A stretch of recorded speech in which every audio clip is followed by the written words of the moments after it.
ደቡብ ወሎ ዞን ተውለደሬ ወረዳ የሚገኘው የሎጎ ሐይቅ ድንቅ መልክዓ ምድራዊ ተፈጥሮ መንፈሳዊና ታሪካዊ ቅርሶችን በዙሪያው መያዙ ተጠቆመ።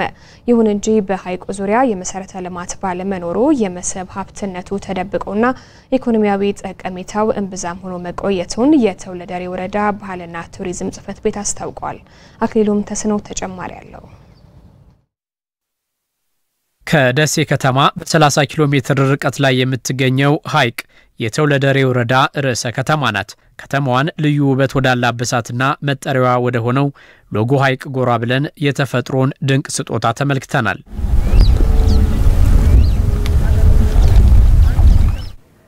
ሹፌር ንዳው ጢጣ ሱሉላ ድረስ አሳ እንድንበላ ሐይቅ እስጢፋኖስ ተብሎ የተገጠመለት የሎጎ ሐይቅ መንፈስን የሚያድስ የተፈጥሯዊ ይዞታው ዛሬም የበርካቶችን ቀልብ ይስባል።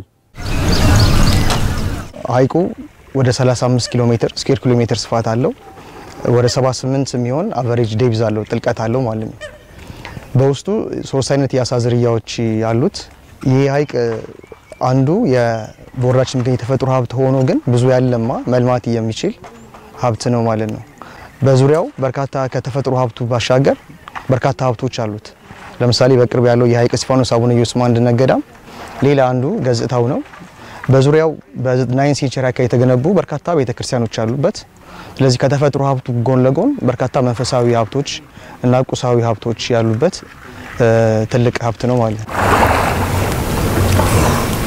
በሐይቁ ዙሪያ በርካታ አዕዋፍትና በሐይቁ ውስጥ ደግሞ የተለያዩ የአሳ ዝርያዎች ያሉት የሎጎ ሐይቅ ዛሬም ድረስ ልማትን ይናፍቃል። መንፈሳዊ ሀብቶች በዙሪያ ያሉበት ነው። ተፈጥሮም እንደምታየው በጣም ለአይን ማራኪ ነው። ተራራዎች ራሱ ሸንተረሮቹ ራሱ አንዱ ገጽታ አላቸውና ብዙ ማልማት ብዙ መስራት እየተቻለ ግን የኔ ያክል ሀብት ተይዞ ብዙ ርቀት አልሄድንም። ከማስተዋወቅ ባሻገር በርካታ ባለሀብቶች መጥተው ኢንቨስት ያደረጉበት አይደለም ብለን እናስባለን።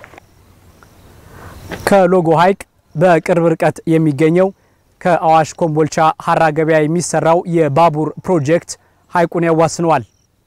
ይህ ፕሮጀክት ለፍጻሜ ሲበቃ የሐይቁንና የአካባቢውን መሰረተ ልማት ይበልጥ እንደሚያፋጥነው ይጠበቃል። ለምሳሌ በቅርብ ርቀት መንገዶች አሉ። በቅርብ የባቡር ሀዲዱ ካለቀ የባቡር ስቴሽን በዚህም አለ።